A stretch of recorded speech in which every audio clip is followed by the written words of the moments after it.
তো দেখুন আজকে আমি বাড়িতে কালাকাঁদ মিষ্টি বানিয়েছি।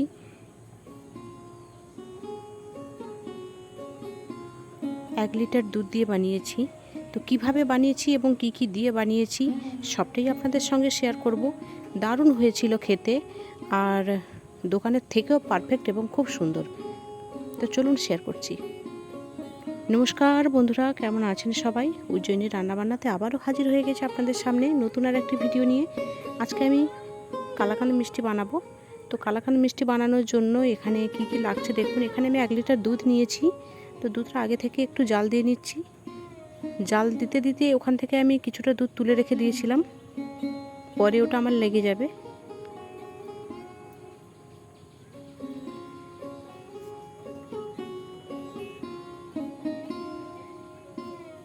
তো দেখুন দুধটা জাল দেওয়া হয়ে গেছে, আর কিছুটা দুধ আমি আগেই তুলে রেখে দিয়েছি বললাম। তো এবার আমি একটা গোটা পাতিলেবুর রস দিয়ে দেবো ছানা কাটানোর জন্য।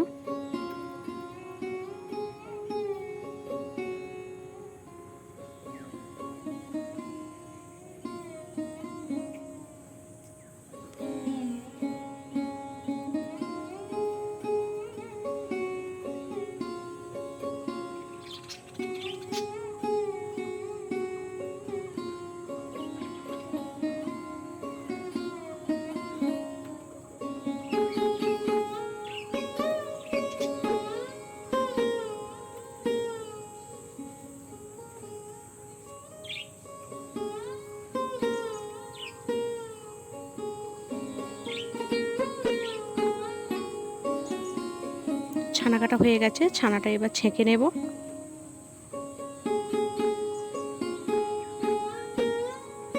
এবার আমি একটু ফ্রেশ জল দিয়ে 2 থেকে 3 বার ধুয়ে নেব। যখনই মন চাইবে বাড়িতে ঝটপট বানিয়ে খেয়ে নিতে পারবেন, একদম কম সময়।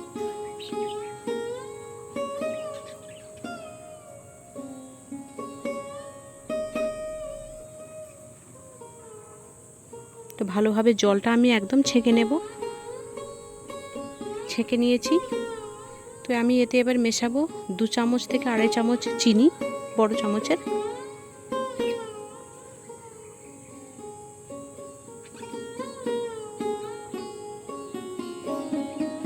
এবার একসঙ্গে ভালোভাবে মিশিয়ে নেব।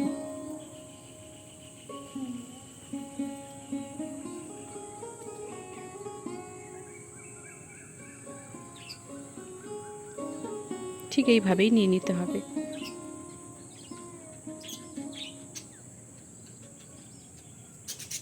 চিনিটা সুন্দরভাবে গলে গেছে এবং ছানাটাও ভালো স্মুথ হয়ে গেছে।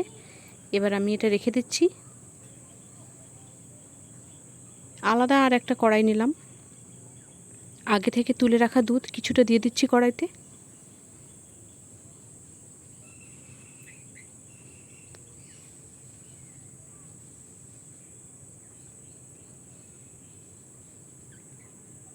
এবার দুধটা ভালো করে একটু ঘন করে জাল দেব।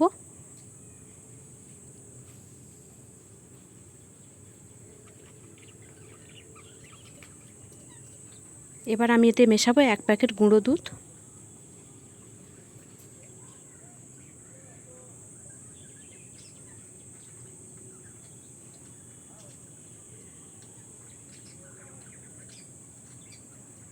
আরও ভালোভাবে জাল দিয়ে নিতে হবে এবং ভালোভাবে দুধটা মিশিয়ে দিতে হবে। একটু ঘন হলে ছানা দিয়ে দেব।